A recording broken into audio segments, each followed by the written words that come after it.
आज का हमारा टॉपिक है रिजर्व बैंक का भारत के आर्थिक विकास में योगदान। Role of reserve bank of India in the economic development of India. Reserve bank का भारत के आर्थिक विकास में महत्वपूर्ण योगदान रहा है।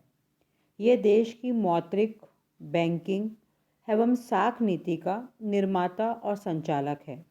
रिजर्व बैंक इन नीतियों में परिवर्तन कर देश के आर्थिक विकास को गति एवं उचित दिशा प्रदान करता है। भारत में पूंजी का अभाव है, इससे विकास कार्यों में वित्त की कमी अनुभव की जाती है। रिजर्व बैंक विकास के लिए वित्त उपलब्ध करवाता है। विकास कार्यों के लिए वित्त की व्यवस्था करते समय रिजर्व बैंक इनार्थ प्रवर्धन की नीति का सहारा लेता है। रिजर्व बैंक यह भी ध्यान रखता है कि मुद्रा एवं साख का उत्पादन कार्यों में ही उपयोग हो।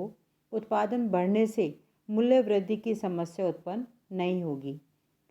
भारत के आर्थिक विकास में रिजर्व बैंक के योगदान को हम निम्नलिखित पॉइंट से समझा सकते हैं। फर्स्ट, पत्र मुद्रा का निर्गमन एवं नियंत्रण, issue and control on currency.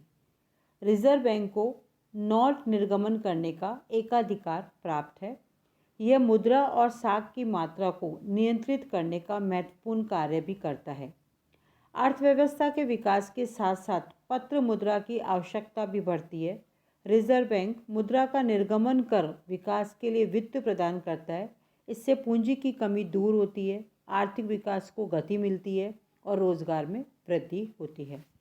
Second point है बैंकिंग एवं वित्तीय संस्थाओं का विकास, development of banking and financial institutions. किसी भी देश का विकास वहां उपलब्ध बैंकिंग और साख सुविधाओं पर निर्भर करता है। रिजर्व बैंक ने अनेक वित्तीय और बैंकिंग संस्थाओं का विकास कर आर्थिक विकास में महत्वपूर्ण भूमिका निभाई है। भारत में औद्योगिक वित्त निगम, औद्योगिक विकास बैंक, लघु उद्योग निगम, नाबार्ड, लघु उद्योग बैंक आदि की स्थापना में रिजर्व बैंक की महत्वपूर्ण भूमिका रही है। रिजर्व बैंक के निर्देशन में राष्ट्रीयकृत बैंक, ग्रामीण बैंक, सहकारी संस्थाओं ने ग्रामीण क्षेत्रों में बैंकिंग सुविधाओं का विस्तार किया है।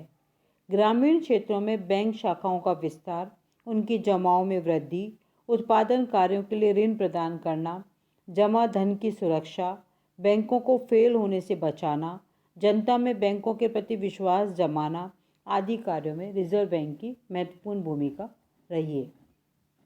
तीसरा पॉइंट है पूंजी निर्माण को बढ़ावा, इंक्रीज इन कैपिटल फॉर्मेशन।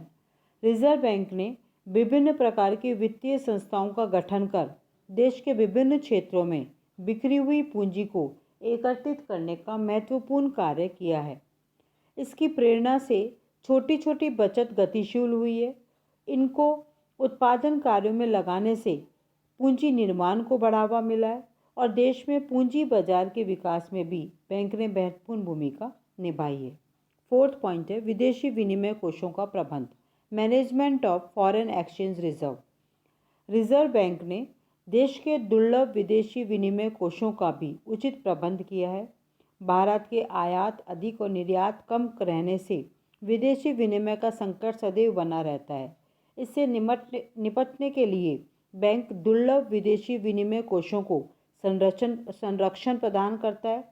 इसके लिए विनिमय दरों को नियंत्रित करता है, ऊंची ब्याज दर निर्धारित कर विदेशी पूंजी को भी आकर्षित करता है।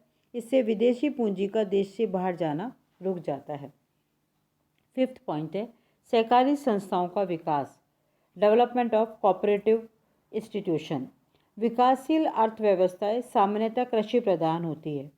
कृषि को साख प्रदान करने की उचित व्यवस्था का अभाव रहता है। सहकारी संस्थाएं अपने वित्तीय साधनों के लिए रिजर्व बैंक पर निर्भर है। इन देशों में लघु और कुटीर उद्योगों के विकास का भी अत्यधिक महत्व है, क्योंकि ये रोजगार उपलब्ध कराने में सहायक है। किंतु धन के अभाव में ये साहूकार या देशी बैंकर्स पर निर्भर रहते हैं।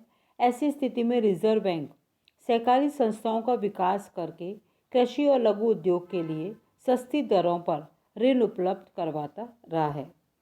सिक्स्थ पॉइंट है सार्वजनिक ऋणों का प्रबंध, मैनेजमेंट ऑफ पब्लिक डेब्ट।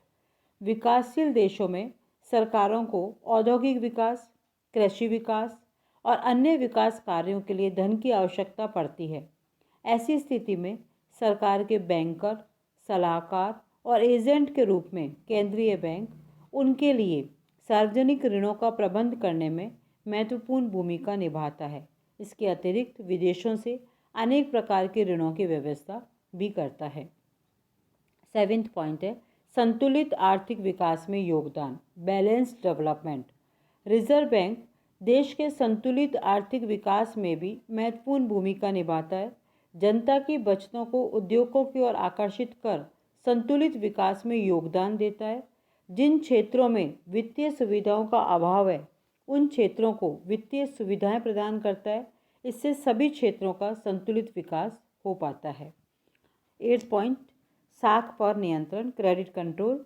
रिजर्व बैंक साख पर नियंत्रण करके मुद्रा की पूर्ति में आवश्यकता के अनुसार कमी और वृद्धि करता है। इससे मूल्य नियंत्रित रहते हैं, मुद्रास्फीति की संभावना नहीं रहती और आर्थिक स्थिरता बनी रहती है। 9वां पॉइंट आर्थिक एवं तकनीकी सहयोग और परामर्श, इकोनॉमिक एंड टेक्निकल एडवाइस।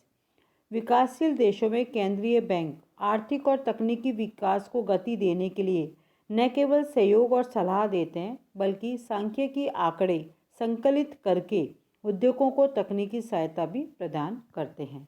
और लास्ट पॉइंट है निरीक्षण एवं नियंत्रण, इंस्पेक्शन एंड कंट्रोल।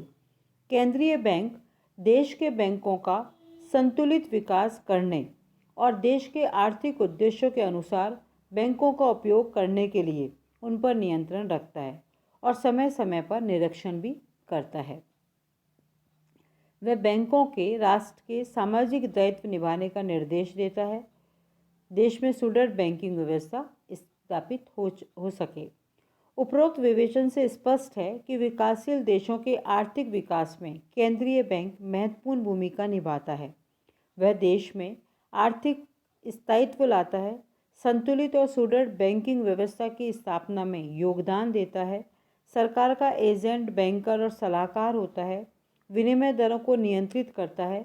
इस प्रकार केंद्रीय बैंक के रूप में रिजर्व बैंक ने भारत के आर्थिक विकास में महत्वपूर्ण योगदान किया है।